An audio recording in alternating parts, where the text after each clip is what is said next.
This isn't just another story. This is your story. Your triumphs, your conquest, your accomplishments, the things you've overcome. These are the things that make you you. But most importantly, these are the stories of what lies ahead. It's time to get re-inspired.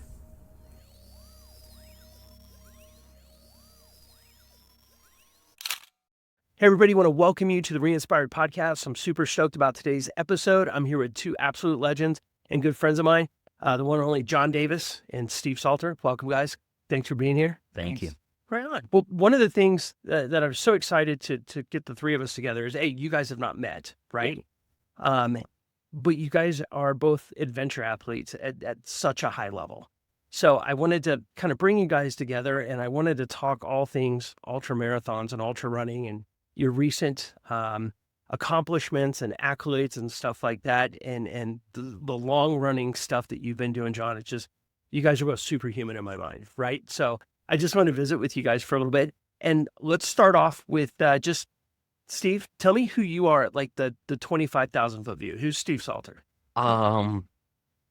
Steve Salter, I guess, grew up playing soccer, so that was mostly my background was just soccer. So always been running a lot my whole life, and then I now I guess I'm more of an ultra runner. So I hurt my knee, tore everything in my knee, and I kind of stopped my soccer career, and then somehow discovered ultra marathons. Tried one out, absolutely loved it, and then kind of just committing to doing that a lot more, and so far I love it. So I want to go into the soccer thing just a little bit, because you weren't just playing like at the rec league, right? Sometimes. Sometimes, but you were also a professional soccer player in Australia. I played in Australia, Germany, New Zealand, but Okay. I wasn't that good. All right. I just was mostly athletic, and then that got me as far as that. So Okay. Yeah. Right on. So an athlete your entire life, and how did you stumble across your first ultra marathon? How does someone good question. trip and find an ultra marathon? I think I watched the Courtney DeWalter video on YouTube, and she's like a total legend. I think I somehow found that video maybe in like 2022, signed up for a 50-mile run, and went and did that, and it was the hardest thing ever. And then that was when I was playing soccer, and so I did it, and then kind of left that behind, went back and played some more soccer. And then once I hurt my knee, I sort of realized like changing direction doesn't really work anymore. So kind of stopped that. And then I was like, well, the next step after 50 miles is usually like 100K. So I did a 24-hour run up in Fort Collins where I went, I guess, like 62 miles. And then that one went horribly as well. But then I guess the next step was 100. So I knew about the Leadville 100. And yeah, I got into that race last year. And then that was my first 100-mile race, was just in August. And Leadville was amazing. That was like one of the funnest events. Like the atmosphere and everything was amazing. And then, so I did the 100. And then I guess the next step was a 200. So then I did Cocodona. As one does, right? Just kind of jumped up each time. Like once I completed the distance, I just went to the next distance. And so, Well, and we'll go back to talk about some of those, but one of the things that seems to be missing is, I did the 50, and that was the best thing ever. And then I did the 100K, and I had so much fun. yeah. And then I decided to do 200, and that was amazing. We're missing all that. It was so amazing in between, but you keep pushing yourself. I totally want to dive into that more. I also want to bring Jon into the conversation, man. Jon, who would you say you are at the 25,000 foot view, man? Well, I'm a dad, I'm a husband, two boys that are teenagers, tons of fun. Almost every time I go for a run, I'm like, hey, I go for a run. They haven't said yes. Yeah. They'll get around. One. Yeah. And yeah, I play a lot of golf now. My wife and I used to run together more. She's not running quite as much, so now we found golf together and we play. If I played yesterday, that would have been 11 days in a row playing golf. And so, yeah, it's a lot of golf. I'm a mediocre runner. spend a lot of time on the trails in Boulder. I was just up Long's Peak yesterday, which was a ton of fun. Business owner. Yeah.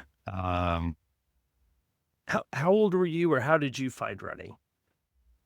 Or were you super athletic growing up? Yeah, not really. So growing up, I was a rollerblader, and I would like compete, skate parks, do Okay. that kind of stuff. I had knee surgery when I was 18 from doing a misty flip, and screwed up my knee. It was just scoped. It wasn't like too bad. But, Okay. I did jump out of a Black Hawk helicopter and jerk. And so did that, didn't do any real team sports, played a little bit of soccer when I was little, played a little bit of indoor soccer as like a 30-year-old, and then realized knees. It's dangerous. Yeah. Doing those things. Yeah. And my sisters ran cross country in high school. I would run with them once in a while, but nothing serious. In my early 20s, I found friends to hang out with and drink beer, and I gained a bunch of weight. And then, like 28 years old, I said, "What am I doing?" And I, kind of changed my lifestyle. Lost a bunch of weight. Signed up for a triathlon, and did a couple half Ironman triathlons. And then I had a friend who wanted to run a marathon, and I was like, "Okay, cool, I will do it with you."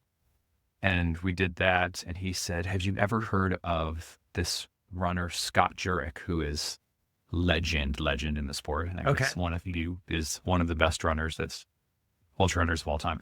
And I said no.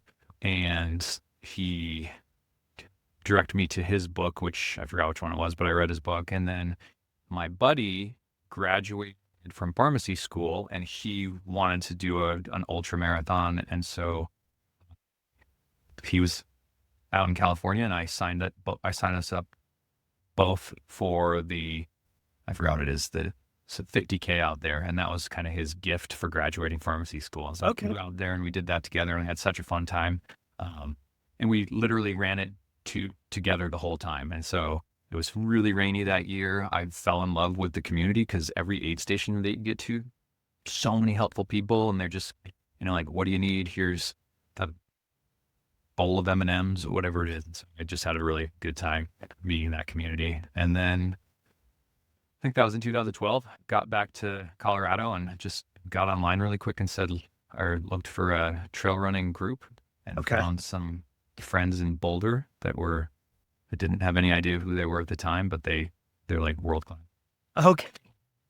So I got like thrown into the deep end immediately, from doing nothing to 100-mile races being very normal. Like, that's just what people do.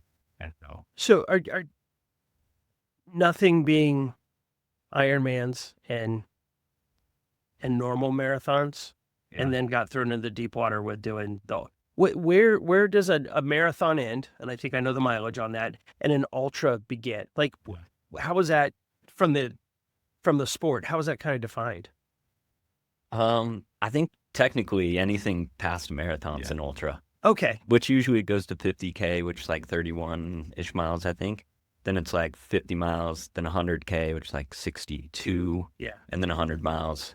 And then there's like a few races over 100 miles. Those are like the 200s or Badwater 135. Yeah. And that's kind of the tradition in the United States, in Europe, or around the world. It's like this, whatever distance, circumnavigating a beautiful mountain range or something. So it could be, 82 miles for, whatever it is. So it's kind of geography dependent. Yeah, kind of deal. cool. Yeah, that's very cool. Yeah. Yeah, there's races of like every distance. Just, there's so many different races, especially in Europe. They have a lot of really, really cool ones. I feel like it's probably bigger out in Europe, trail running. So you really started getting into about 2012 is what it sounds like? Like 13. 13? It's right at the end of 2012, yes. Thrown in the middle of world-class athletes unknowingly, and then just started going for it. It was just seemed normal. Yeah. Because I was hanging out with people who it was normal to them. Yeah, right. And so I was like, oh, okay, cool. And I think I did my first 100 100 miler in 15. So I kind of went through similar like progression. I did that first 50K, and then I signed for a 50 miler. I think I did maybe some other 50Ks or 50 milers. I don't remember exactly. And then the Bighorn 100, which I'm actually doing this coming weekend, was my first 100. And Okay. this would be my 4th time doing it if I get to the finish line. Right. Yeah. Yeah. So pretty good. How many 100-mile or 100-mile plus races have you done to this point? Races, I don't know, probably 15-ish. Okay. And then just other longer adventures on my own or whatever. Okay. 150, 160, 170 mile range. Okay. And I've done a few of those, just Wow. sort of your own adventure. So what's funny is you're choosing your own adventure, and I really liked it, and I'm going to go do another one. And Steve, I'm waiting to get that excitement. Versus, I love suffering. Yeah. Bring it on. I want to go further. I want to go harder. Tell me what's next. Yeah. Where do you find, because I'm not saying you're new to the sport, but you're newer to the sport, Oh, yeah. right? Yeah. Where have you found joy in this stuff? Is it in getting across the finish line, or is it, the journey? How would you describe that? Good question. I don't know. I don't think I've really learned to enjoy it until like Cocodona. Like originally, I just wanted to do Leadville just as like the challenge and just to like prove to myself I could do it, I guess. Okay. But in general, I think like my relationship with running was never that good because growing up playing soccer, like if I was just running, that was like a punishment usually. Yeah. So like I never would just go out on runs like on my own. Like that was like I like never did that. And so leading up to Leadville even, it was like hard to train. I trained like 3 or 4 weeks and I tried to get to like a 50-mile week, which isn't a lot compared to a lot of people. So like, but for me it was a ton. So like at the time I was like, oh, like no one's running this much. Like I'm doing the most for sure. And then I found out I was not training very hard. But so yeah, I think like I never really enjoyed running or anything. I just wanted to prove that I could do it. And then Cocodona, for some reason, I really enjoyed that. And so then now I'm starting to actually like love running, and it's like becoming something I like a lot more. And so, yeah, I think I'll start like training a lot more and committing a lot more time to it. But yeah, I didn't really start enjoying running until very recently. Okay. Yeah. No, that's amazing. So a lot of it's just proving Yeah, yourself just to wanted yourself, see right? if I could do it. Yeah. Yeah. No, So- that's badass too, man. That's really cool. And I know if it's all right with you guys, let's talk Cocodona. Yeah. Real quick. So when did that? I can't be. It's It's a a long time. I totally agree with you there. Especially if I'm running it. It's a long yeah. time. Yeah. So this came onto my radar like in the last like 2 months, Yeah. right? So we see each other pretty regularly and everything. And one of the other things I thought was interesting about what we just talked about is both of you guys have had surgeries on knees. Yes. And so the excuse I have of saying, oh, I got a bad knee, doesn't work. Yeah. So thanks for that, guys. I appreciate it. But so about 2 months ago, we see each other pretty regularly, and I found out that he's starting to run, and I was like, oh, dude, that's awesome. Because what, a year and a half ago you had your knee surgery? Yeah, it was like 2 years ago. Yeah. This I is did great. ACL, MCL, LCL, and both meniscus. Yeah. So pretty much my whole knee got like fixed, and I was out for a while. It's actually probably been closer to 3 years. I think it was in 2023. Okay. But I didn't walk for, over 2 months, and then I didn't run for like well over a year. So I was out for like a long time. It took a while. So how is it now? It's funny. It's like, it always kind of bothers me. Like I always feel it, but like if I try to play an indoor soccer game, way worse. Like changing direction and sprinting, it doesn't feel good. But if I just run slow and straight, it really doesn't bother me. So, Leadville, it was probably the only thing that didn't hurt after the race, which was cool. So then I was like, all right, I think my knee's good to do this. But if I played like one co-ed indoor game, I'm done for like a week. Yeah. It's a nightmare. So So us coming across each other's paths all the time, Steve always has this like signature limp, right? Mhm. Just going up and down the stairs, right? And then I started hearing about you were doing these other races. I remember asking him, I was like, well, how long of a race did you do? Because I'm thinking, my buddy John does like 100 miles. Yeah. Something like that, right? And he's like, oh, there wasn't really a distance to that race. And I was like, what are you talking Oh, about, yeah. man? Backyard. Yeah, Yeah. right? So then he started telling me about this crazy back. He's like, oh, I think I went 144 miles. Or was I it? think it was like 130. Okay. So for anybody who's not familiar with it, the backyard races, Totally different format. Yeah.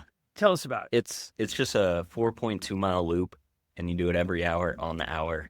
And there's no distance. The race just ends when everyone else quits. So whenever there's one person left, that's the winner, and everyone else gets a DNF, which I think is pretty funny.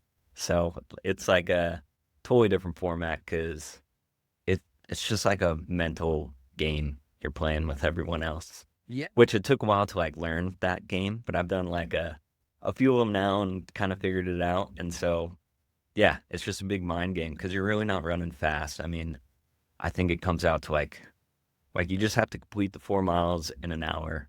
So it's like a 14-minute pace. But Okay. if you finish in 40 minutes, you can rest for 20 and eat and everything. So you're never really racing anyone, which I think is cool. You're just running with the same people the whole time.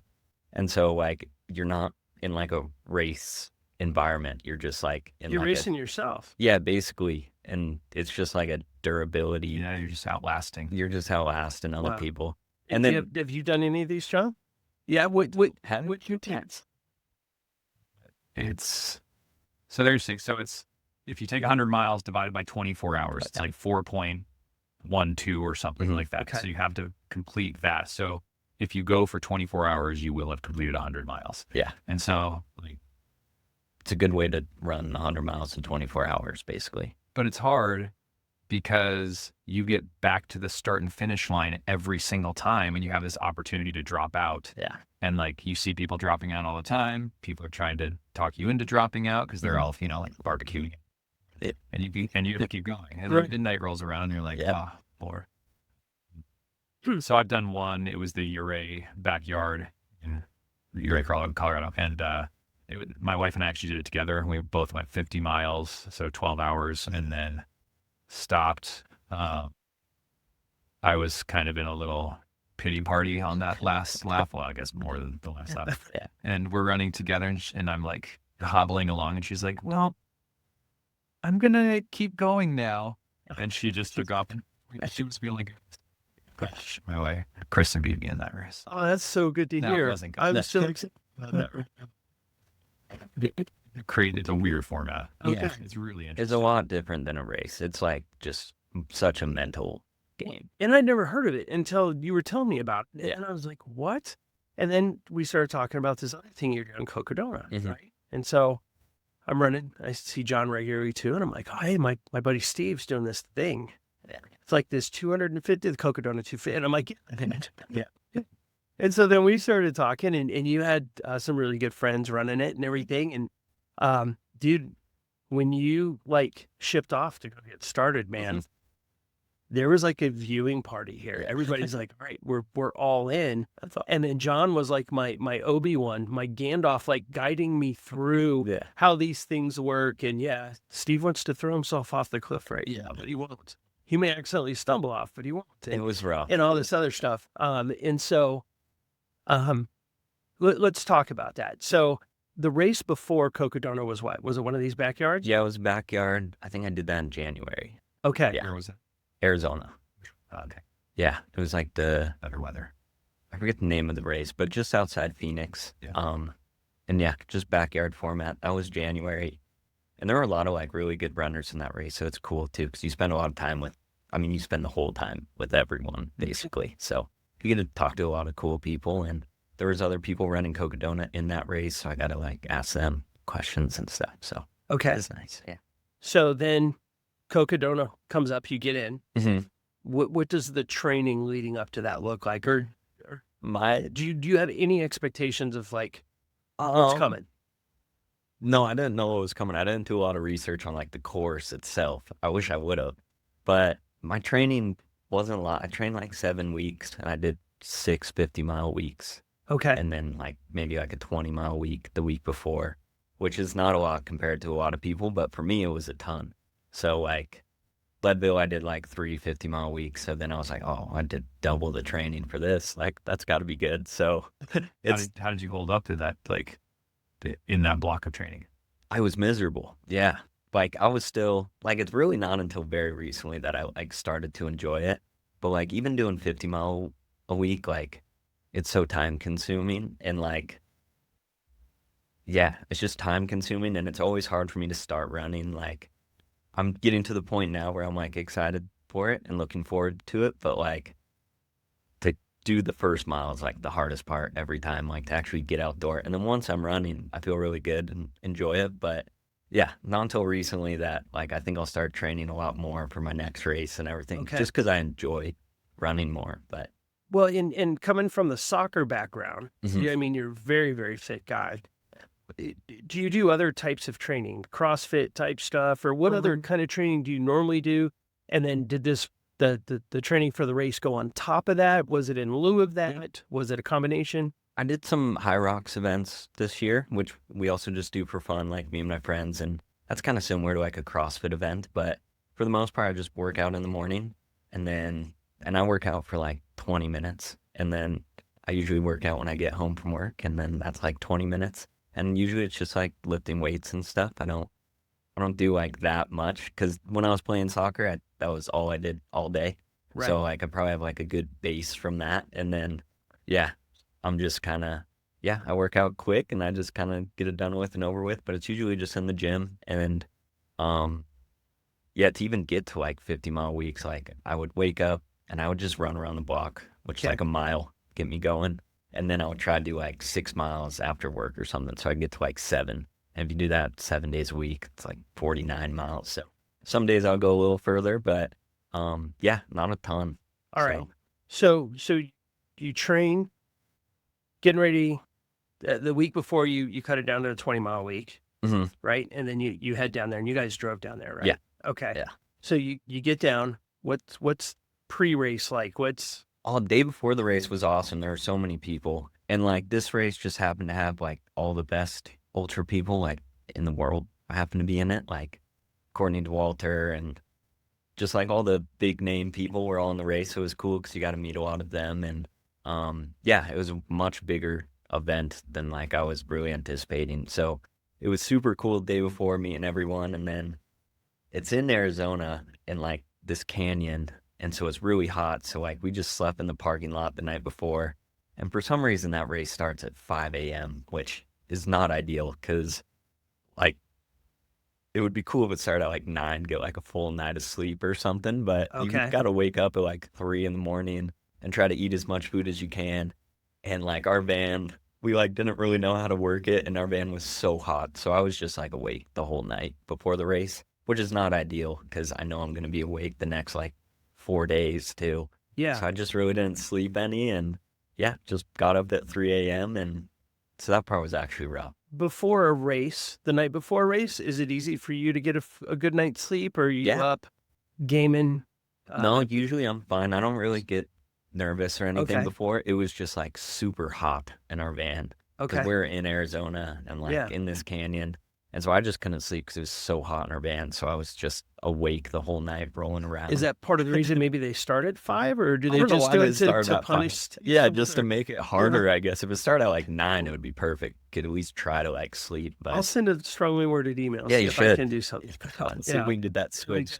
What about you, John? Like before, High Lonesome or Leadville or some of these other things, are you cool as a cucumber the night before? Or are you trying to think the course or strategy or? Yeah. I mean, I know what's ahead of me and that it's going to be very hard. And so I generally don't sleep great the night before. Plus, thinking about logistics, like, do I have all drop bags in the right places? And does it have all the nutrition that I need in them? And, so all this stuff is going through my head. It's not like and then I try to get to bed early. Just try to get a good night of sleep if I can. It's not great. Really. And what's more important to me is the week before and just making sure that I'm getting ton of sleep. Okay. Just trying to like be as well rested and recovered as I possibly can be going into the race. Okay. And yeah, morning of races that start early you're waking up at like 3, and it's just the worst because you're not hungry at that point. Yeah. You gotta like make sure the system's gone. You gotta go to the bathroom. Like I like to take a shower, and it's just tough. And the one that I'm doing this weekend, they start at 9, which is fantastic. That's great. But I think a lot of them start early, like 100 milers anyway, because, if somebody's doing 30 hours, they want to be done at a reasonable hour the next day. Gotcha. All right. Or 36 hours, they don't Yeah. want people out there until 9 o'clock at night or whatever. 2 nights is a lot different than 1 night. So like, depending on what the cutoff is, like going into the second night of running, not comparable to going into the first night of running. Okay. Yeah. All right. First night, like you can power through like a night of no sleep for the most part. It's hard to power through 2 nights of no sleep, and 3 nights, like you're sleeping at some point. So yeah. Even if you're still running from even what if you you're were still telling me. running, Yeah. Okay. Yeah, I fell asleep while running a couple times. Yeah. So let's start picking your Cocodona. Yeah. Guide us through what that was like and what you were thinking. And John, please, you're going to know more questions to ask than me.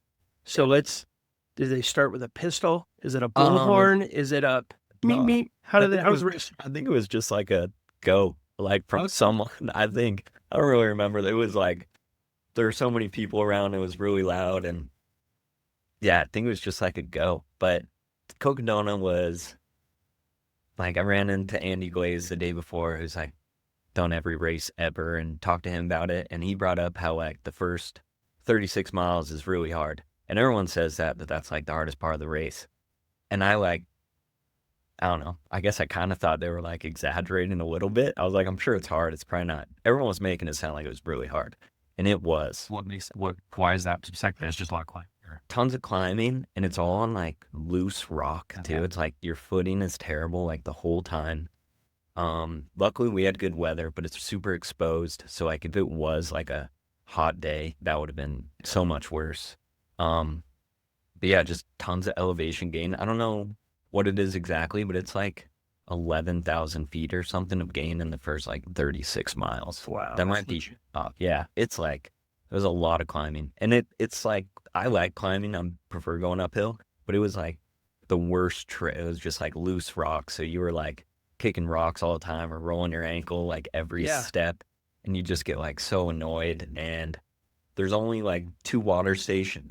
I think there's like 3 water stations. Like you really don't see your crew until mile 36. Okay. It's like a long stretch to not see your crew. So yeah, you had to carry a lot. I was like, my vest was super heavy because I had like a few liters in the back of the vest, like extra water. And I was probably carrying way too much water, but my vest was like 20 pounds. Like, did you drink all of that water? No, I had way too much water. Okay. Yeah. But it was good because I didn't get like super dehydrated at any point in the race. So I had plenty, which is better than not having enough. But So how hard did you have to focus step by step a lot. to not? Yeah, like, so very early in the race, I saw several people fall like really hard. Like Mika, she's like one of the best 200-mile runners. I saw her fall and hit her face on a rock like in the 3rd mile, and she's like bleeding everywhere. Like it looked so bad, and she's a beast. I thought for sure like her race was over, and she ended up somehow, like, the cool thing about 200s is like the cutoffs are a lot more lenient, and she like took like a whole day off, basically stayed in front of the cutoff. She passed me at mile like 190 or something, and then still finished like top 10 female or something. Wow. And like 3 miles into the race, she was like bleeding everywhere, like smashed her face. I ran with Cam Haynes for a bit. He fell and hit his head, and I think they pulled him from the race. Michael Versteeg fell and hit his head, I'm pretty sure. Like, people were falling everywhere. So the trail was like pretty rough. And yeah. So where was your mindset at by the time? And keep in mind, it's easy for us to talk about, the first 36 miles or whatever. Mm-hmm. That's more than a marathon, Yeah. right? So you're doing a marathon in shit terrain, Yeah. right? Yeah. Where's your mindset at? And how long did that take you? How long did that first 36 I don't know how long it took. miles or whatever take? Maybe like, I'm not too sure. Maybe 8 hours or so. Okay. Maybe that's faster. I'm not positive how long that part took, but it was a nightmare. And then since I saw so many people fall, like I was really conscious. And Yeah. like, I think luckily the soccer background was good, like a little more agile maybe. And so, but I rolled my ankle a bunch of times just like off the start. And like I was kicking rocks over and over. And yeah, that part was brutal. The whole first day was really hard. Which I wish I would have planned for that a little more, because like the second half of the race is a lot more runnable. Okay.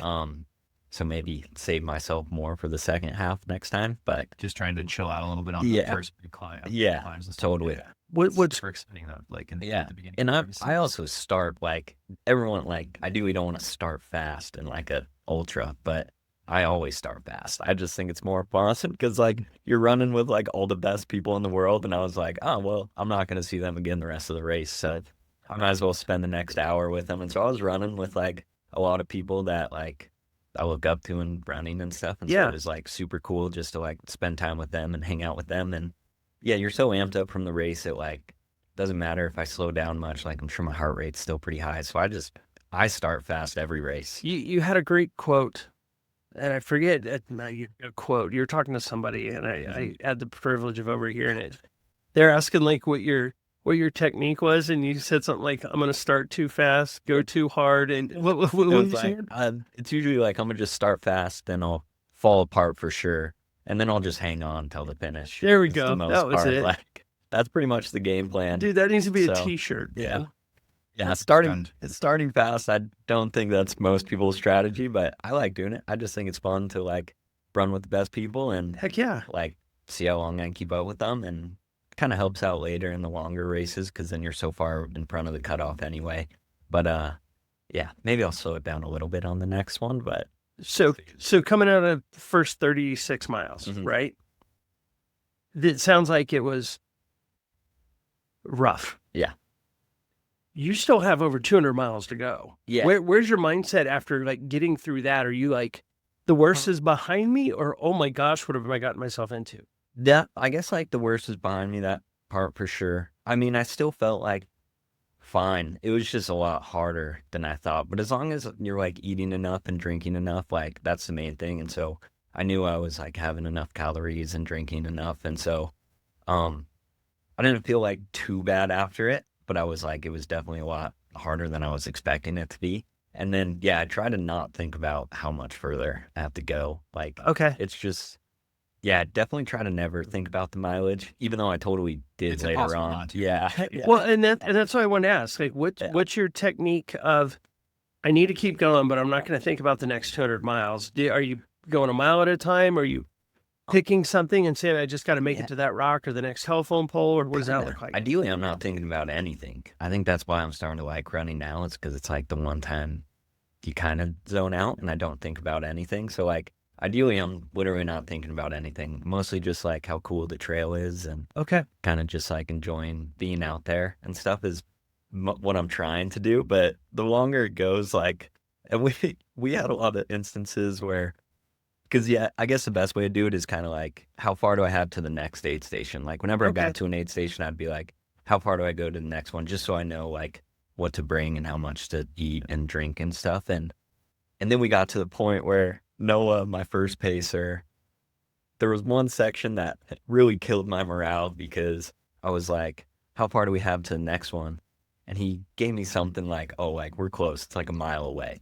But we were like 5 miles away. So then I'm like running this whole mile thinking like we're going to get there and I can sit down for a bit.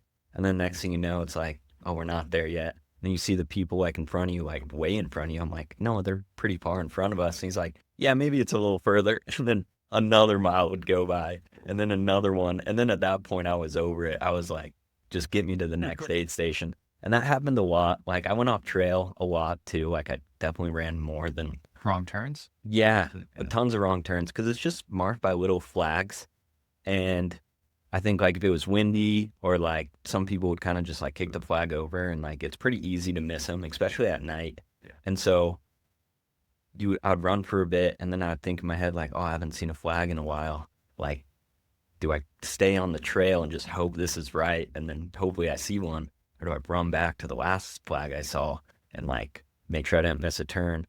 And a lot of times I'd end up running back, and I did just to miss a double check. turn. Yeah, Okay. just double checking. Good thing I did. So So, demoralizing when that happens. it's when the you go worst. out trail and you're like, oh, I just put all that extra effort into Yeah. something that I didn't have. just What's your strategy on managing the distance like we were talking about, John? How do you mentally quantify all that? Yeah, I mean, like overall, when I'm sitting in front of or at the start line or the week before a 100-mile race, I just understand it's going to be painful and it's going to be hard. And I just have to commit to finishing the race. And so there have been times where I'm like, we'll see how it goes, but if there's one race specifically that has destroyed me several years in a row. And I've dropped out of that race, and I'm just like, we'll see how it goes. But then if I actually commit and say, there's no way I'm quitting this race, I will get through it no matter what, even if I have to walk it in for mile 25, unless I'm seriously injured, but that's generally not the case. It's always just me being having a pity party and not having enough calories or whatever it is. If you run out of calories or you're not eating enough, yeah. things go downhill quick.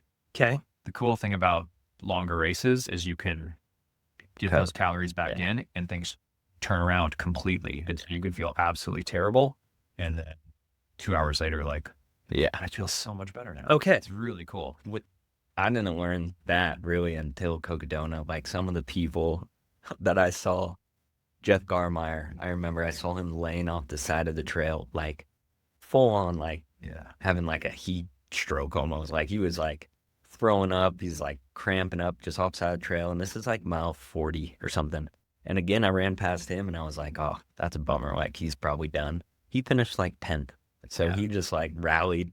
People can turn it around. Okay. It's crazy. So it ebbs and flows, man. So My rule is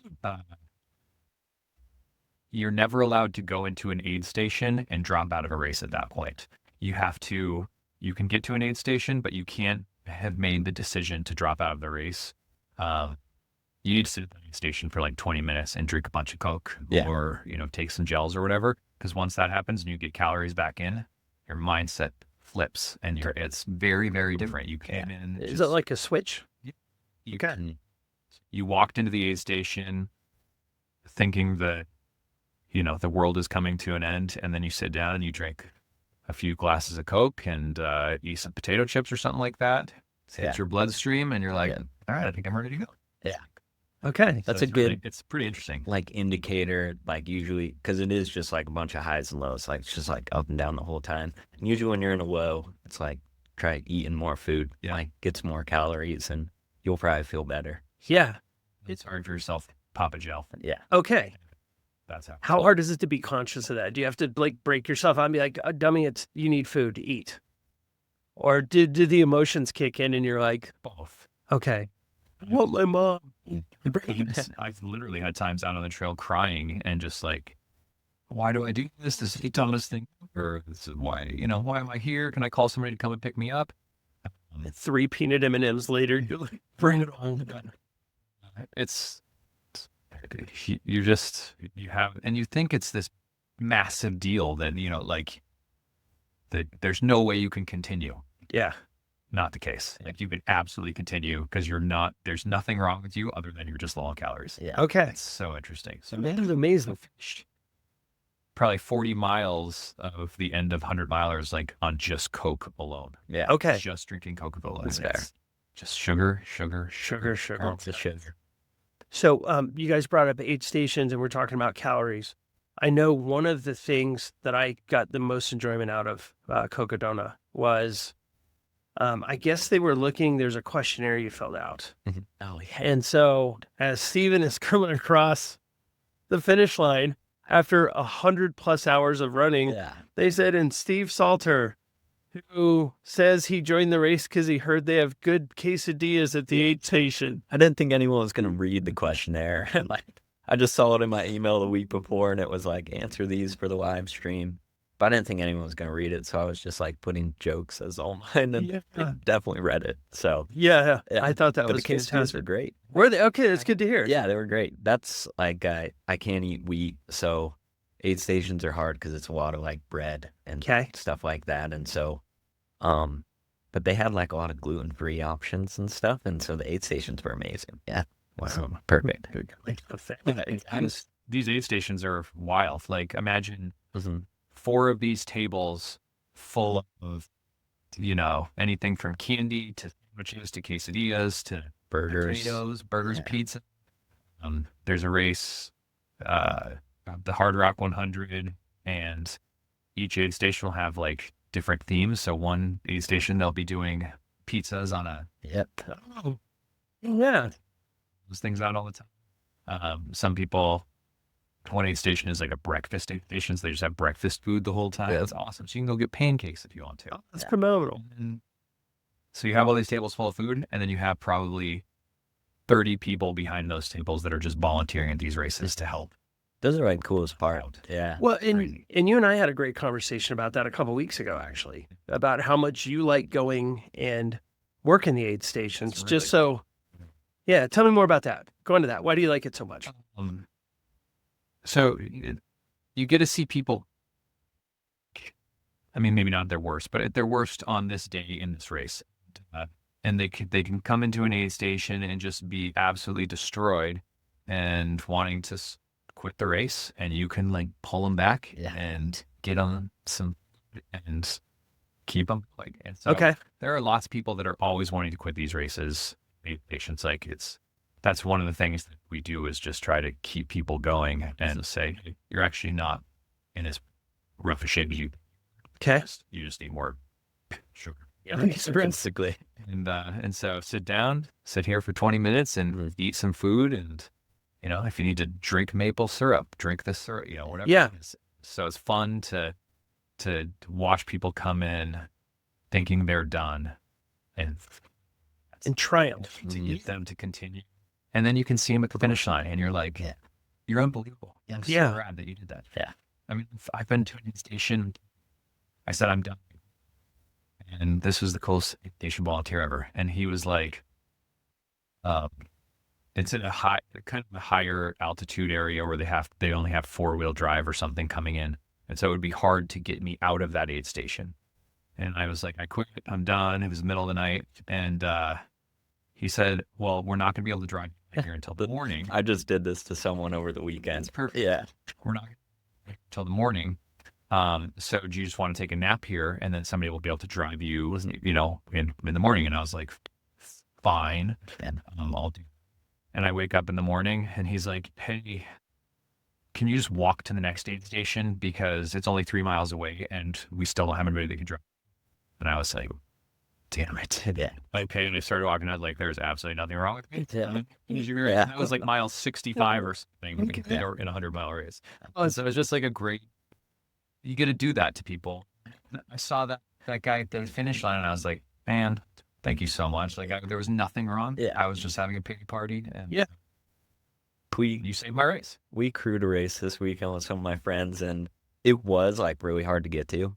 But I don't think there was like a rule like you couldn't drop out there. But we were just like, you can't drop out. Like, no one's going to get you. Like, we're not leaving for a while. Like, you pretty much have to make it to the next one. And I don't know if that's true or not. They probably could have dropped out there, but like, yeah, it was just like, you got to get to the next one. Sorry. And then once you can get them going again, like, or just be like, hey, like, if you want to quit, that's fine. Like, but quit at the next one. And then at least they get to the next one, and hopefully that person does the same thing. Yeah. Keeps them going. So, I mean, that'll give somebody several hours to turn things around. Right. And it works most of the time, unless something's really wrong with that person. But like, as soon as they get more food, they're like generally okay. Yeah. That's incredible. Yeah. Fun to watch. That's incredible. It's really fun to watch. Yeah. So what mile do you know is your first aid station?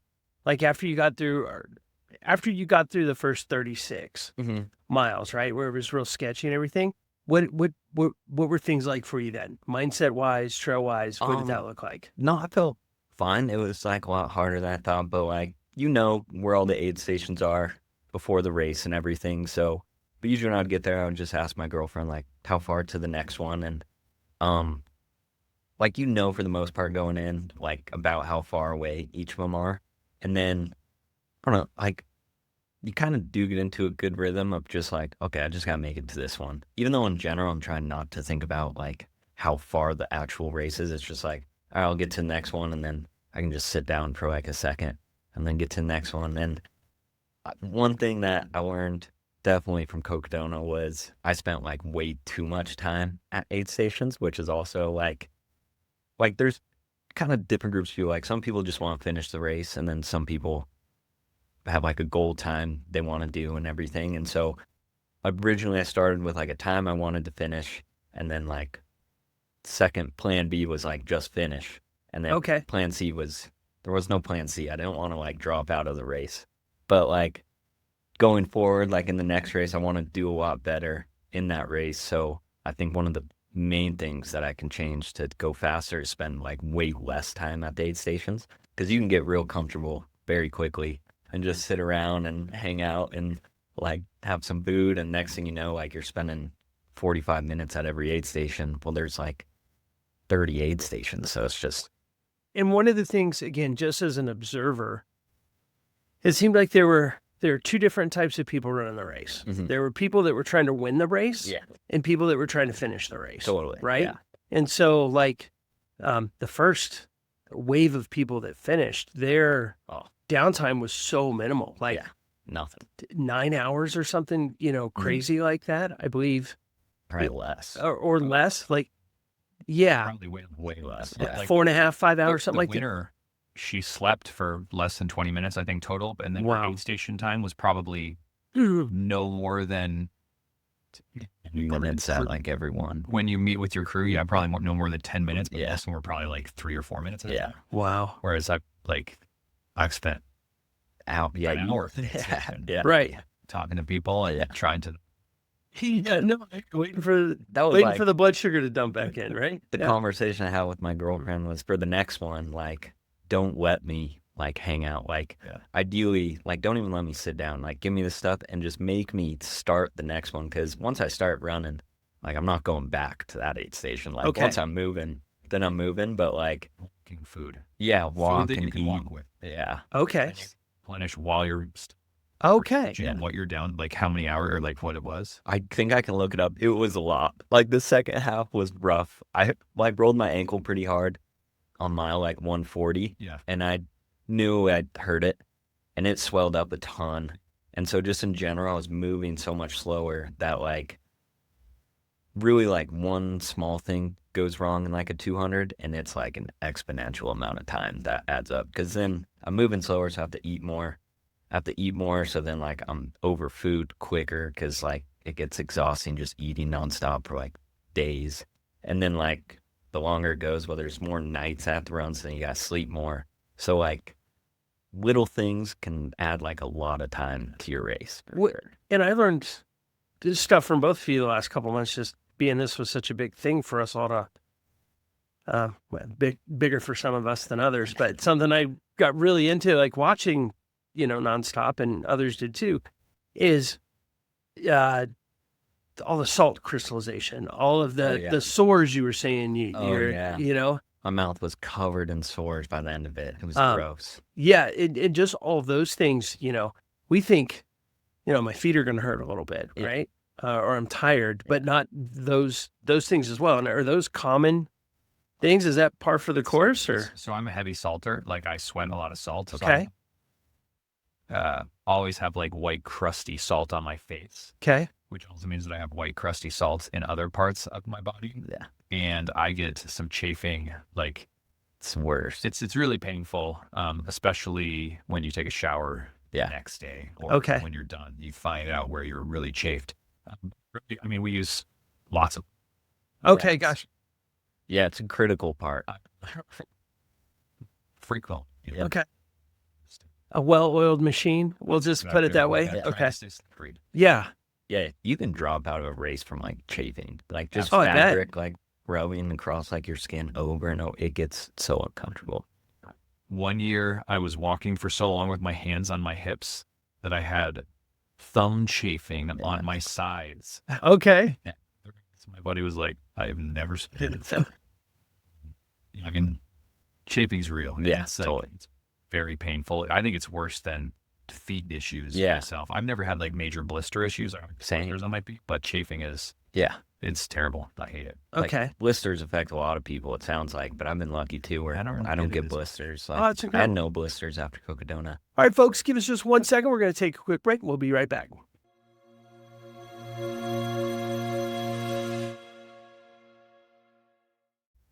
Hey, everybody, welcome back. Thanks for giving us a hot opportunity to take a break. And thank you guys again. And with Steve Salter and Jon Davis. One of the things we were talking about is take care of our feet while we're out there. And Steve, you're getting ready to tell us your sock game. You Yeah. got an impressive sock game. Tell us Yeah. about that. Yeah, the toe socks are critical, I think. Okay. Yeah, it's like a glove for your feet, kind of. So Creepers, they sent me a bunch of socks for the race, and they were awesome. And yeah, it just helps prevent blisters. And I think most people are probably wearing them nowadays in ultra running because it just prevents your toes from rubbing together. And so, yeah, that's huge. And changing socks throughout the race is, I think it's pretty important. I mean, yeah, anything to prevent like blisters is. Yeah. So So them and their socks was a total game changer for you. totally. Okay. Yeah. All right. Yeah. That's Yeah, awesome. they were amazing. And yeah, I'll be wearing those every race from now on. Oh, that's fantastic. I'll have to hit you up for a pair. Yeah, I'll get you some. Yeah. I've never used- Oh, really? Oh, they're. I've tried toe socks. I forgot what brand it was back like when they first came out. And I just, they were hard to get on. And Yeah, they're a nightmare to get on. Getting them on the worst. for, cold or Yep. clumsy or cramping or whatever it is, it's like, it's Yeah. hard for me to get socks That on is- in general or get wet feet. That is the worst part, is getting them on, like getting your toes in them. But I think they help a bunch. Okay. No, I have because people and friends that like swear by them. yeah, They're like, Leadville, I didn't wear any, because I was really like my first 100 and I didn't know to, and that was probably the one time I did get like blisters that were pretty bad.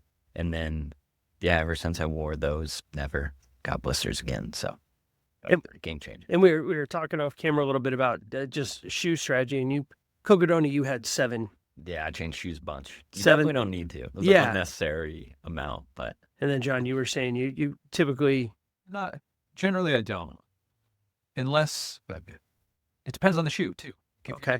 If you're running through a lot of water and your shoe drains well, then they dry up, within a few hours typically. But if you're constantly running through water, or like one year I did the Bighorn 100 and it rained for probably 15 hours or something on us, and so it was just really muddy and really wet, and it would feel good to change out shoes. It's sort of refreshing. It's like brushing your teeth or something. It's refreshing, and they rub in different places now, and so you're not. It just feels nice.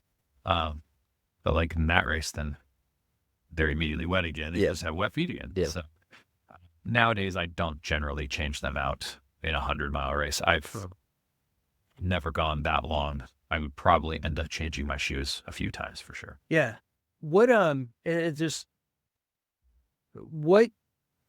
What's one of the hardest lessons you've learned in a race? Like, what was like a rookie mistake? Say, something you just didn't know that was added to the suck.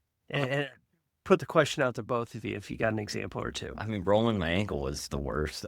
I guess like trying to not do that next time would be great. But What would have prevented that? not really. It was nighttime and there was kind of just this steep part, and I just sort of stepped on a rock like while I was trying to slow down and just like went over Okay. the rock. And so I don't know. Preventing that would be huge next time. But Okay. food, like learning what food you can eat and like can eat is huge too. Like some people eat a lot of whole food during races, like pizza and stuff. Some people are just like mostly gels. I prefer just like liquid calories as much as possible because I don't like to chew.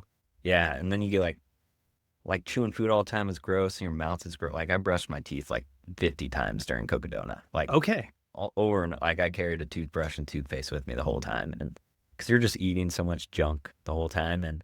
But yeah, food's probably the most important thing, like learning what food you can eat while you run and what you can't is like Okay. pretty critical. And I think everyone's pretty different. Like Killian, he, I guess, got second at Cocodona, first place male. And he did the whole thing on gels, which is crazy. That's like, it's like 60 hours of just gels is insane thing to do. And I like need like some protein or something at some point. But yeah, he did all gels, which is insane. I can Okay. do that. Yeah. That's why. Yeah. You become like, you get to a point where like, yeah, you try to do a gel and you're just immediately like spitting that out. It Coming gets back up. old. Yeah. It gets Wow. old so quick. Okay. Yeah.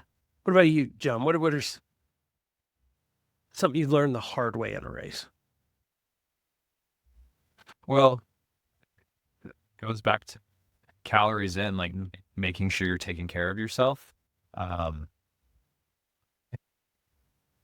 done races where I have crew and pacers, and then I've done races where I don't have crew and pacers.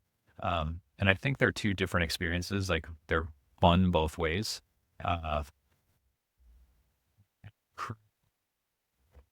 They're usually pretty good at like eat, it's 15 minutes, eat. And then I don't really have to think about that. But I think on the other side, having to do that all on your own is pretty valuable, and like make sure that you're taking care of yourself just by yourself. And I honestly prefer it that way. I'd like having crew at some time, just as like celebrating with your friends and having a good time out there. Learning to take care of yourself, and when you're out there and you're not eating, your stomach feels terrible, and that just perpetuates you eating less. Yeah. And when that happens, then everything goes downhill and you want to drop out of the race, and everything's terrible. And so learning to, even when you're feeling really, really bad, you have to be putting calories into your body. Okay. And when you have enough calories, your stomach doesn't hurt great. anymore. You feel good. You can continue to run. Yeah. And so it's just learning this, like how to take care of yourself when you're out there. Yeah. When does that stuff become applicable? Like, is that once you get to mile 50 and beyond, mile 30? I mean, when do you have to start thinking that way? I think you have to do it from the very beginning. Totally. Like, Okay. If you let yourself, and I'm guilty of this, like I've done it so many times where I don't put enough calories in, through mile 6, through mile 15, through mile 30, and you pay for that the rest of the race. Yeah. Oh, wow. So, if you can continue to, just put like 300 calories an hour or 250 calories an hour, you're generally in pretty good shape. Yeah. If you can digest it.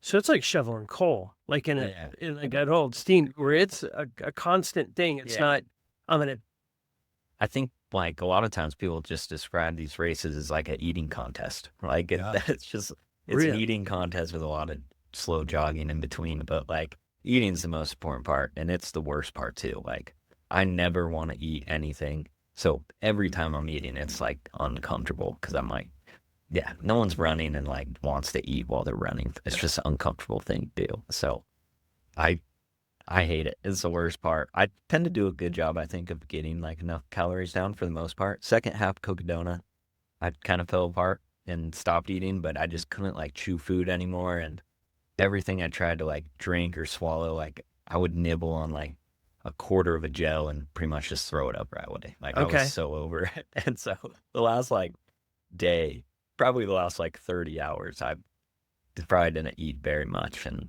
it was just That's the worst. absolutely insane to me. Like, I don't know how somebody can. Going for 30 hours on is very little. I had so hard. Well, I had one. So the last 24 miles of Cocodona you have to do by yourself. So you get like a pacer. I guess that's probably a good thing to bring up. Like in a lot of these races, you can have someone run with you for like a certain amount. And there were a couple sections at Cocodona where you couldn't have a pacer, so you'd just be by yourself. And one of them was the last 24 miles. So like, and it's this big climb, and I'd had to do it like in the middle of the night, and I was miserable. And luckily, like that aid station right before, they had like gluten-free ramen noodles, and they were amazing. And so like those I like finally ate and got that down, which was great. And so like I had some food going into that part, but pretty much right when I started that section, I couldn't, like, I kept trying to have a gel and I would just throw it up like immediately and just couldn't do it. Let's go back a little bit because I'm fascinated by this, right? First 36 miles, brutal. Yeah. Get into a rhythm after that. Mile 140, you roll your ankle? Yeah. So luckily at that point in time, you only have over 100 miles left. Yeah. Just, right? No problem. Nothing. Tell me about, Yeah. there's rolling your ankle and then rolling your ankle, Yeah. right? Rolled it pretty good. Rolled it pretty good. So Yeah. every step was Every painful. step was excruciating. It was just like shooting pain up my leg, but mostly it got really swollen. And so, yeah, it was really uncomfortable. And then like my sock would kind of cut off circulation. So like my shin was like, because of the super swelling? Yeah. Okay. So like my shin was like really swollen. And yeah, it just got to the point where like every step was like just miserable. And that slows you down so much. And yeah, that was the worst part. How do you keep going? Just very slowly.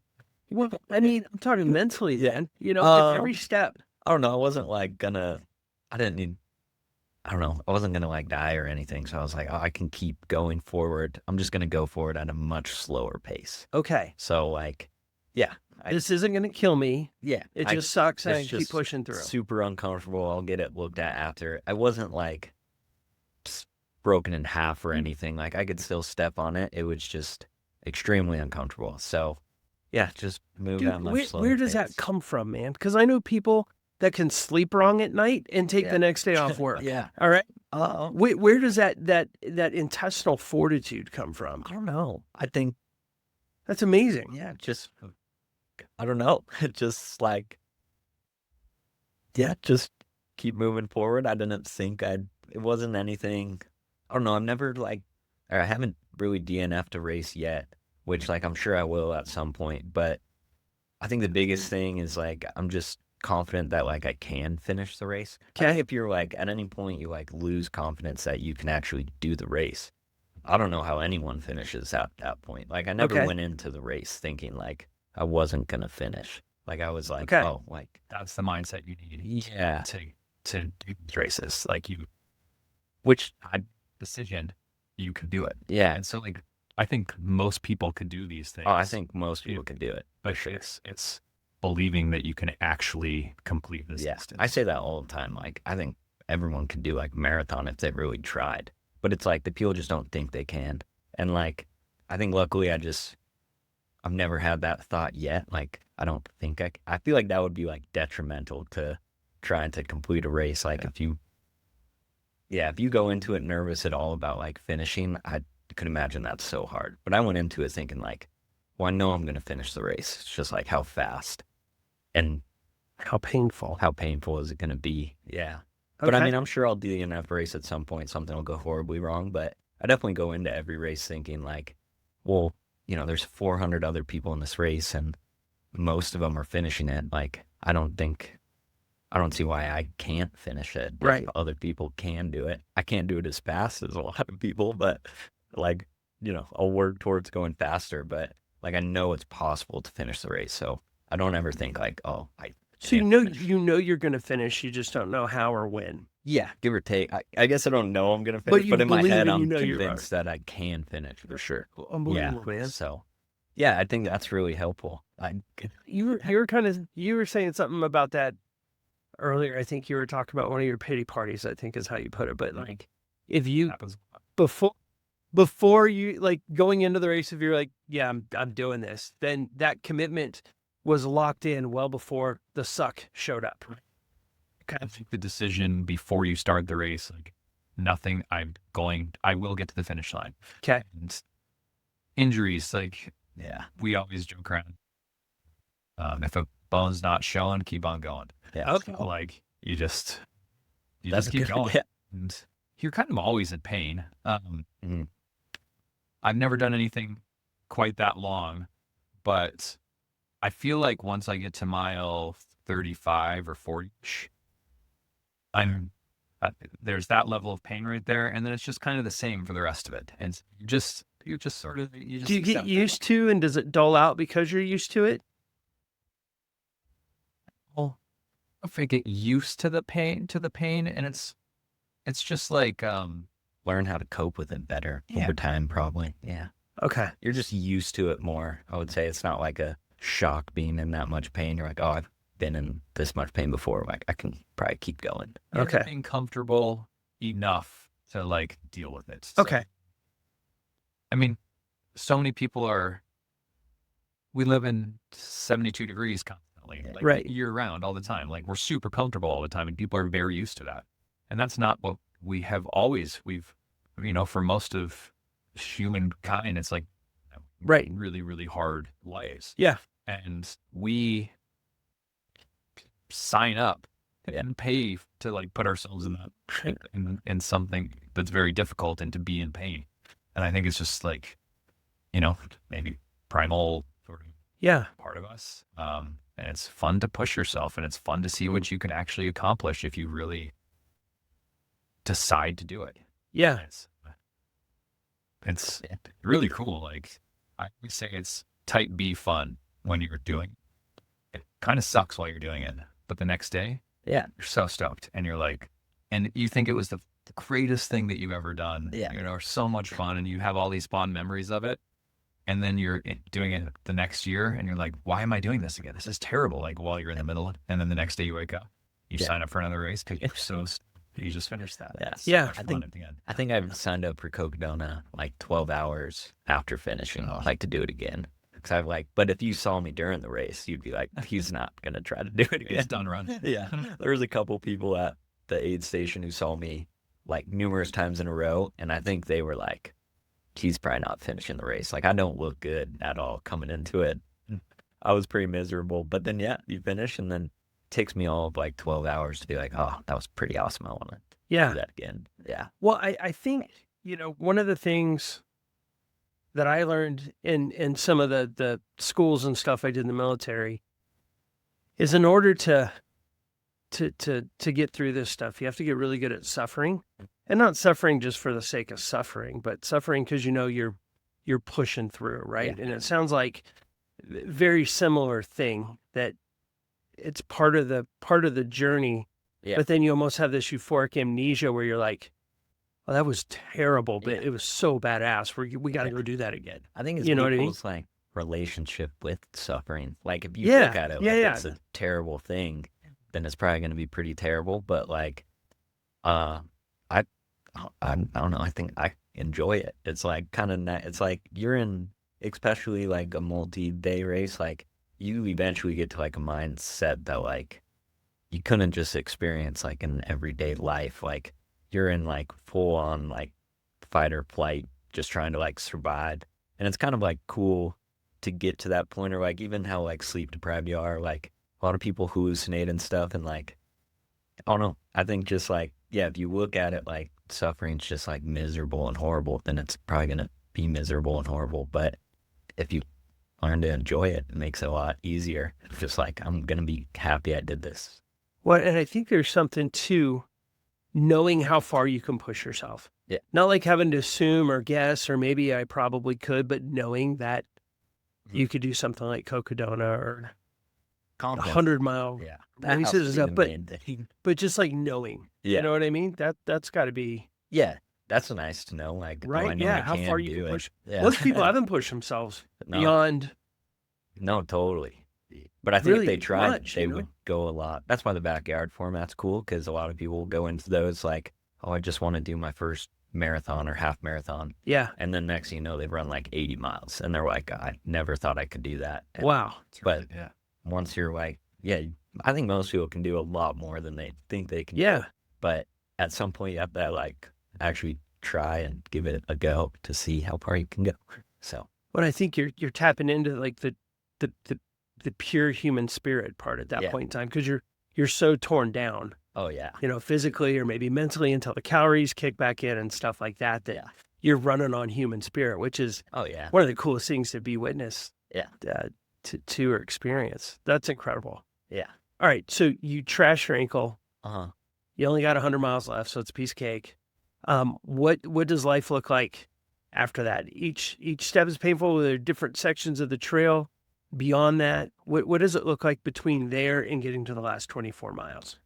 Just a lot slower, a lot more uncomfortable, and I was really tired. So I did that. I did the first half of the race like pretty well. Like I was like towards the frontish of the pack. Like some people were way in front of me, but like when I got to mile 130, I saw Michael McKnight at that aid station. He's like a real legend. So I was like, oh, I'm doing pretty good. And we're like halfway through. So I felt great pretty much right until that point. And then, yeah, once I hurt my ankle, like I slowed down a ton, and it was just, yeah, it was just slower and more uncomfortable. And that would have been the second night. So the third night came around. And at this point, I really didn't like sleep. Like I think I laid down to try to take a few naps, but never really fell asleep. And then the third night came around, and nighttime's so much harder than like the day. Like, yeah, everything's just harder at night. And I got to the point where I just couldn't stay awake anymore, but I also couldn't stop running because it was so cold. Because like you're in the desert, and so like super hot during the day, but then when nighttime would come around, it was freezing. And if I would stop moving, I would like just start shaking a bunch, and I like pretty much knew I was gonna like probably DNF if I stopped moving because I couldn't stay warm. And so that was when like you guys saw my friend Ryan like wrap me in a space blanket. Yeah, and I was like running with that thing on, and I basically was like, yeah, we have to keep moving because like if I stop, like I don't think I could start again. But I also couldn't stay awake, and so we had probably 3 miles to like this next aid station, and he was basically just like, put your arm around me, and I just like kind of like leaned against his shoulder, and I just would fall asleep like while we were moving forward. And my head would go back, and like, I think he has some videos. I was like snoring, but I was still like moving. But then I would like fall over, and he would kind of catch me. And we just did that over and over for probably like an hour just to get me to the aid station. And then once I got there, he like just laid me by a fire, and I fell asleep for a little bit. Okay. But yeah, the sleep deprivation part's wild. How far in? How many hours would you say that was in? Is that second night or third? That would have been third night, Wednesday night. So probably like 100, I think it was probably around like 180 miles, I guess. Something like that. The third night. Third night was rough. Yeah. I mean, the second night was rough. First night wasn't bad, but Outside of the weather and the temperature dropping, what else makes the nighttime more difficult? you're just like, I don't know. Or You have a good, it's like, It's our circadian rhythm. yeah, okay, you're Want to sleep. Right? just tired. It's interesting. I will be so sleepy when it's dark out in the middle of the night, and then as soon as the sun yeah. comes up, Totally different. just flips you, and Yeah. you're like, oh, I'm awake. Yeah. And that's our rhythm. And like as the sun goes down, our bodies say we need to sleep. And Yeah. so you have strength. okay. Yeah. What I do is caffeine. Like Mhm. you try to take a bunch of caffeine, try to get a lot of sleep before the week before, so you're like really refreshed.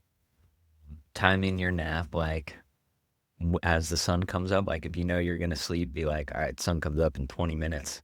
I'm asleep now so that I wake up Yeah. to the sun coming up. Okay. Gotcha. Like, that's I think a lot of people try to do that. In theory, that's what I'd try to do, but I don't know if it really worked. So you take a nap your third night. Yeah, I tried to take third night. naps before that. I just didn't like fall How mu- asleep. How much? So you didn't get any sleep up until I don't that think point. so. Okay. I had some like moments, like 10-minute times where I would like close Yeah. my eyes, but I don't remember on the really ground. falling asleep. Yeah, we did a lot of like dirt naps. Like I would try to fall asleep, but it wasn't really, at least what I remember, it wasn't until like Wednesday night where I fell asleep. And that's when, yeah, I literally just couldn't keep my eyes open anymore. And like finally got to the point where, Prior to that point, trying to sleep, was it hard to fall asleep because something hurt or Just something was uncomfortable or just you're just so uncomfortable. Everything Okay. hurts. And yeah, it's just super uncomfortable. You're just rolling around. and then you're consuming a lot of water, a lot of food. Mhm. Are you just sweating the majority of that out? I mean, Yeah, depending on how hot, like it was really hot during the day because it was like desert, but then nighttime it was freezing. So yeah, for the most part, like I did a good job, I think, of being like plenty hydrated, which is Okay. like very important. And I think I got like a lot of calories in, so that was good. But yeah, I don't know, sleeping is, I don't know how, like, Yeah. It was so hard to sleep. I didn't fall asleep really until I think I like physically couldn't stay awake, and Okay. finally my body You hit a was wall. like, yeah, All right. yeah. And did you hit that wall on an aid station, or did you hit it?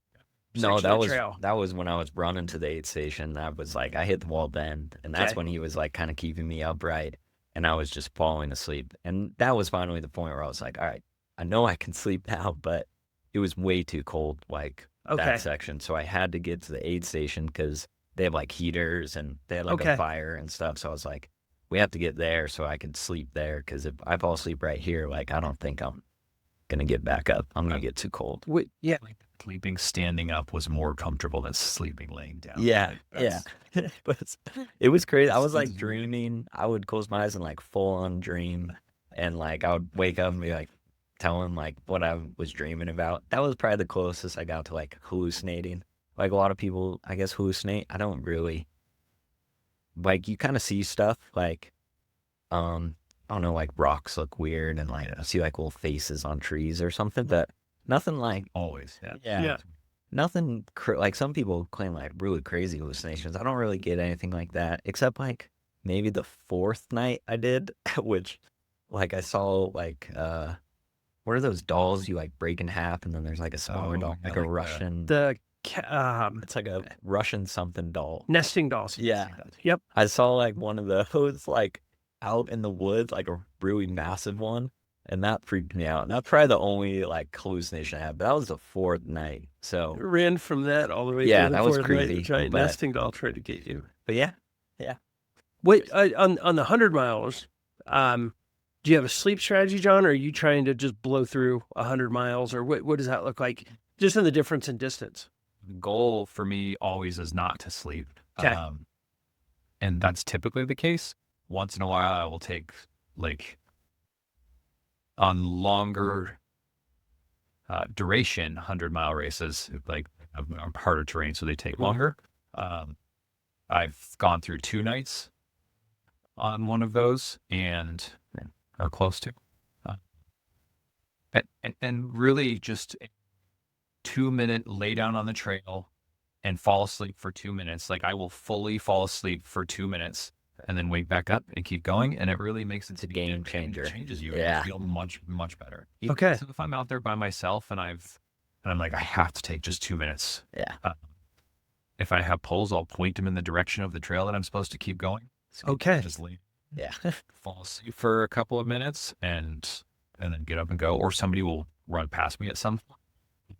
Okay, let's go. Someone gave me that tip. That's a good one, to lay your poles in the direction, because I think some people fall asleep, wake up, and then run the wrong way. Right. Yeah. Oh, that would be the worst. Yeah, I was doing the there's a loop around. It's like on the Colorado Trail and Continental Divide Trail. It's about 160-ish miles or whatever.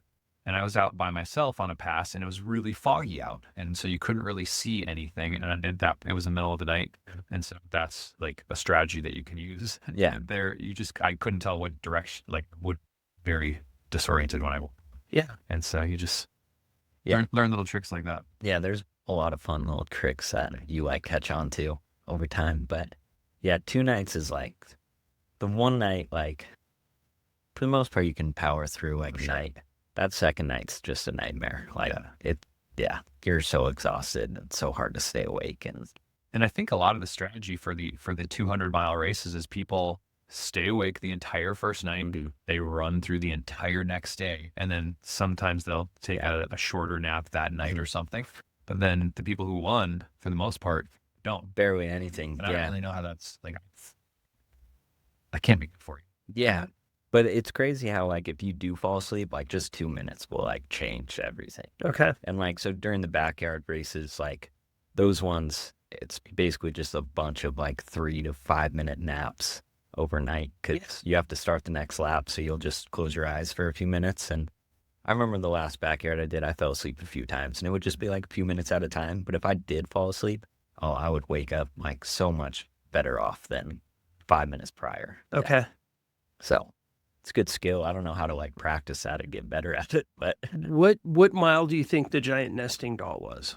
like 242. It was like the Oh, it was last the night. last night. So it was real close. Yeah. So the last day, how much ground did you have to cover?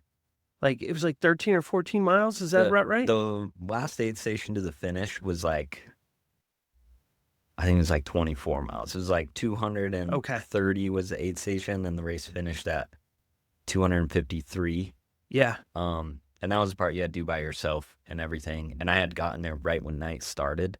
So like originally, yeah, I was doing so bad at this point too that I just wanted to finish the race. So like I was so far ahead of the cutoff that for a second I was like, honestly, I should just sleep here and finish it in the morning, because like I don't know if I'll make it through the night. Because at nighttime I was doing so bad and I was already falling asleep and I was so cold at night. But that I like went into it thinking that, and then I don't know what happened. I laid down for a while, and then I finally just like told my girlfriend, I was like, I'm not gonna sit here for 7 hours. I was like, I'm just gonna go right now, and like we'll see if I finish or not. Because I didn't. That was the one part where I was like, trying this at night might be rough. Because the night before, I don't think I would have made it without like my pacer. Okay. He like saved me, and so doing it the next night, I was like, I don't know. And then I finally just tucked up and started and finished. But How do you run that last section? I don't know. Yeah, just to be mean. And it was like It's like a pretty tough section. It's super tough, a climb. huge climb. And that seems kind of, I don't know. I'm wondering if there's some sort of permitting restriction or something like that. I think there was some stuff where there was like a endangered owl or something on the trail. I don't know if that part had anything to do with it. I kind of think they just did that. I gotta think it could have been because of the owl, or they were just making it harder. But that was rough doing it by yourself. And I remember when I got to the top of that climb, I mean, I saw probably 3 different people like sleeping like in the dirt somewhere like up there, because like that climb was rough, and then going down was even harder. Like, so trying to do a steep downhill on mile 250 is like not fun. So yeah, that last section was even watching the leader, Rachel, who ended up winning the race, like watching her on the live stream come down that last descent, I was like, you're not really running. Yeah, it was so slow. It's so think steep. about what you've just done to yourself. Right. Yeah. Yeah, it was wild. So I've never been on that mountain, so I don't know what it's like, but it seems like it's big steps. It was big steps. Like you would like, there would be like big drop offs. So like basically jumping after being on your feet that long, like I was scared I was going to like break a leg or something. Cause like it wasn't easy. And it was going down that probably took me so long. Those last 24 miles took me 20 hours probably. I was going like 1 or 2 miles an hour, I think, That's for still the like, most part. I saw stuff online, like at the halfway mark, it was something like, good news, only 6 or 7 marathons left. Yeah, they had those signs everywhere. Right, It was infuriating. Like, you would run past it and it would be like, like 7 marathons left. And I'd be like, that's not what I wanted to read. But those were all over. So you do your last incline, you come down, which sounds painful and potentially, especially being banged up with your leg and everything. Yeah.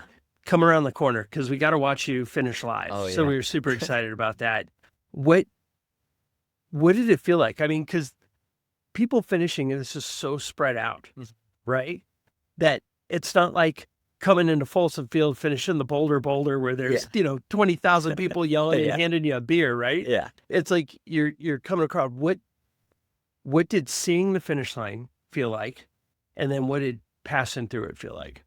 Well, luckily I finished during the day, which was cool. So there were like a lot of people around, and like, the last few miles you're going through like Flagstaff, so like people on the road are like cheering you on and everything. Cool. So that was nice, like having people around and everything. I was mostly at that point, like I was so bummed at how bad like the second half went that I probably wasn't like as excited as I could have been for finishing, because I was just thinking about like, oh, like I could have done a lot better and stuff.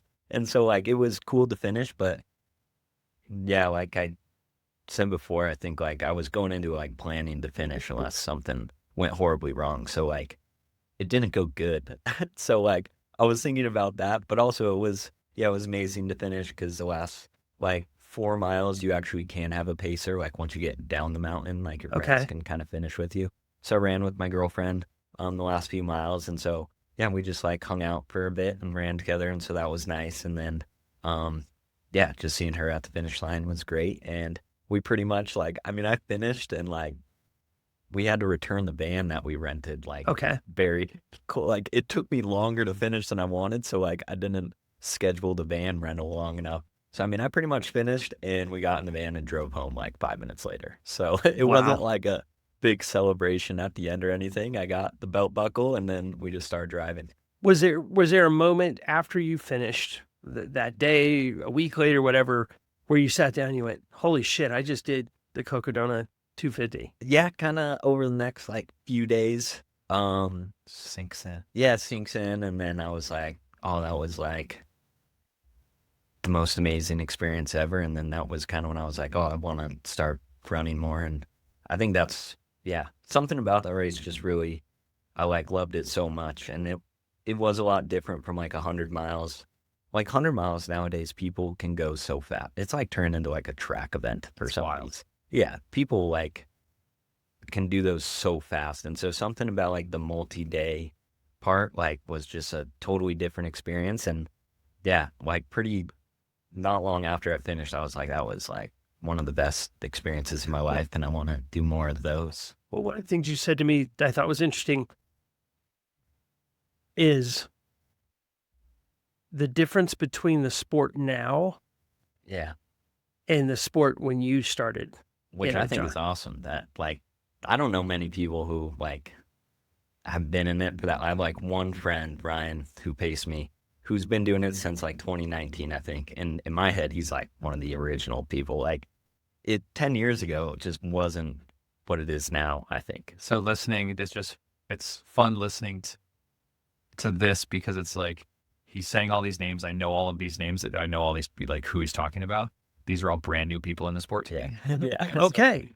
And so it's just fun. Like Michael McKnight, he set a record on the Colorado Trail, and I was out doing the collegiate loop at the same time. I think that was how it worked. And I remember him coming into like our crews cross paths or something. There was some interaction. And like, that's when he first became known, like back then. So it's just interesting. It's this perspective, his perspective, like how long I've been doing it. Yeah.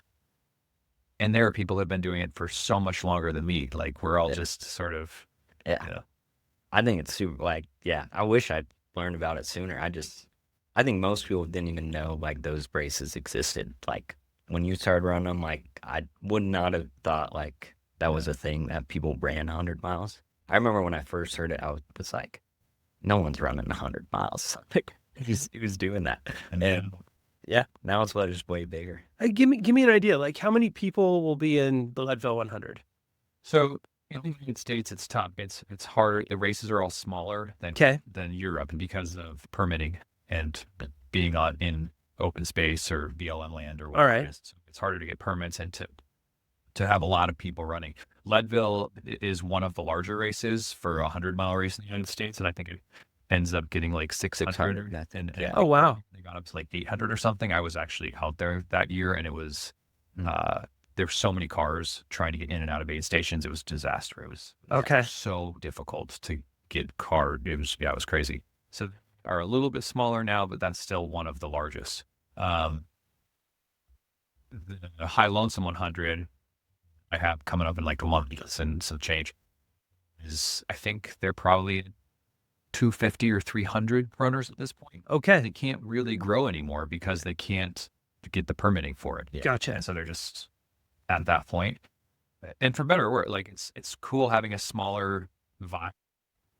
But then there are races in Europe that like UTMB, which has 2,500, 100-mile runners, and they have multiple events. So there's like a shorter race, a slightly longer race, and it's all in and out of Chamonix. And so it's like this huge week-long running party. Yeah. It's like the Super Bowl of hundreds. Okay. Sad thing. Yeah. And they have the TG, the Tour des Géants out there, and it's like a 200-mile mountain race, which is one of the first sort of 200. And it's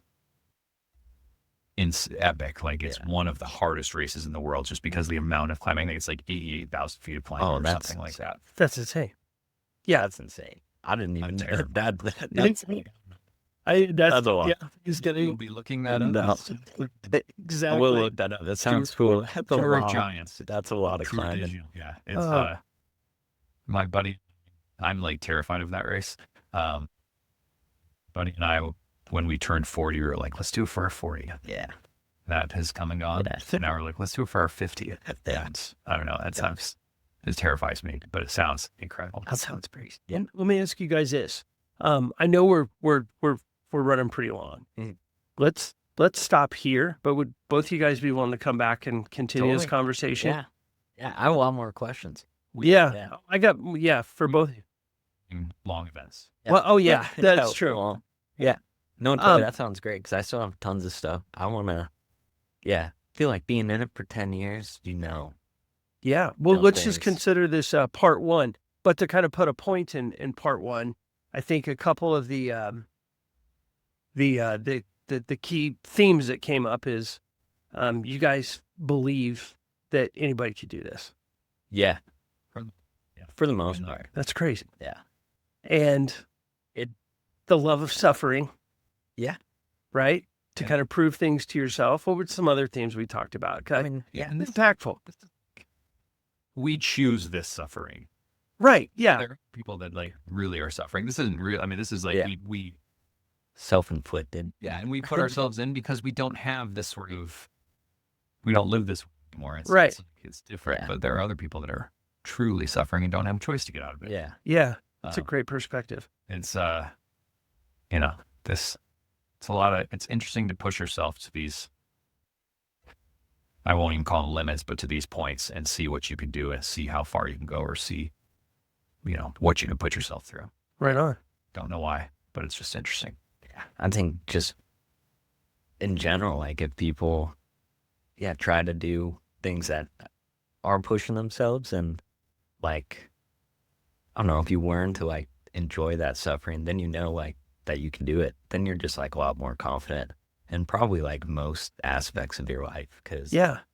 you can like handle whatever hard thing you have to do. And so that's probably just a good confidence booster. I wish more people would like, try to do something that they don't think they can do because they probably can. Like I'm trying to get one of my sisters to run a marathon so bad. And in her head, she like just thinks it's like impossible. And I'm like, I think if you tried it tomorrow, like you would finish it 100%.